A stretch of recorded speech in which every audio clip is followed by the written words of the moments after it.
Bonjour et bienvenue sur le podcast One Thing in a French Day.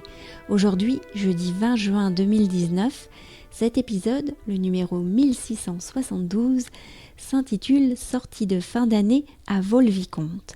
Je m'appelle Laetitia, je suis française, j'habite près de Paris et je vous raconte au travers de ce podcast un petit bout de ma journée. Le texte de ce podcast est disponible en vous abonnant à la newsletter sur www.onethinginafrenchday.com. Vous pouvez également suivre le podcast sur Facebook ou sur Instagram. Sortie de fin d'année à Vaux-le-Vicomte. Sur le papier, cette sortie de fin d'année pour la classe de Lisa à Vaux-le-Vicomte avait tout pour être idéal. Un château magnifique, une visite prévue avec une guide, un pique-nique, une promenade dans les jardins dessinés par André Lenôtre. Mais j'étais méfiante. Lisa n'a pas de chance en ce moment. Cela fait 2 ans qu'elle tombe dans des classes avec des enfants bien agités. Cette année, c'est un peu le pompon, avec une maîtresse visiblement dépassée par ses élèves turbulents. J'ai été placée au milieu du quart, à la limite avec l'autre classe. L'autre classe de même niveau, celle dont la maîtresse a comme par hasard hérité d'élèves si sages. Parfois, je doute du hasard. Nous étions à peine assis dans le quart que ça s'agitait de mon côté. On se chamaillait, on se tirait les cheveux, on s'amusait à taper sur le siège de devant avec ses pieds. « Soyez sages, les enfants !» a dit la maîtresse depuis l'avant du quart où elle était installée.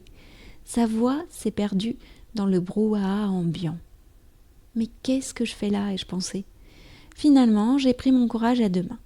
« Est-ce que vous regardez le foot des filles, les garçons ?» ai-je demandé à mes voisins immédiats particulièrement déchaînés. La discussion était lancée. Nous avons parlé de plein de choses, de foot, de jeux vidéo. Ils ont tenté de me faire comprendre le jeu Fortnite. Je n'ai rien compris, mais j'ai posé plein de questions. De l'intérêt des maths, et puis au bout de 2 heures, alors que nous approchions enfin du château, l'un d'eux a dit « J'ai regardé une vidéo sur le château pour voir comment c'était. » Et il a commencé à nous décrire le château, son extérieur, son intérieur, les jardins. Cet enfant est censé être le pire de la classe, et pourtant je pense que c'était le seul à avoir eu cette curiosité.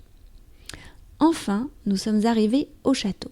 Nous avons tout de suite enchaîné avec la visite. Ah là là, la guide était super sympa et nous avons appris plein de choses sur ce château qui a servi de modèle à Versailles.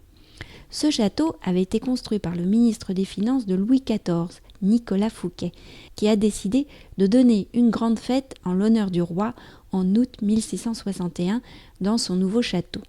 « Molière se tenait là, les enfants », a dit la guide. J'avais envie de dire « Waouh, Molière était ici même !» mais je me suis retenue.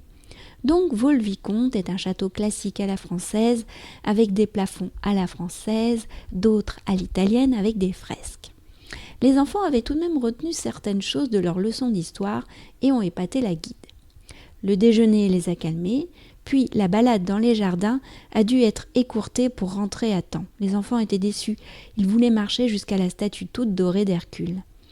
Et c'est sur le chemin du retour que nous avons croisé Stéphane Bern, l'animateur télé venu enregistrer un épisode de son émission Secret d'Histoire. Les enfants de la classe de Lisa sont allés lui dire bonjour. Certains lui ont fait un câlin. La maîtresse était rouge de plaisir. Je la soupçonne d'être amoureuse.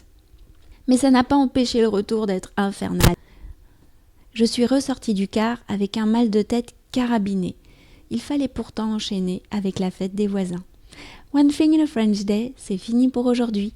Vous pourrez retrouver le début du texte de ce podcast ou vous abonner à la newsletter sur www.onethinginafrenchday.com. Si vous avez envie de m'envoyer un message, ce qui me fait toujours très plaisir, voici mon adresse email frenchday@gmail.com. Voilà, nous sommes jeudi. Je vais vous souhaiter de passer un très bon week-end et je vous dis à mardi prochain. Au revoir.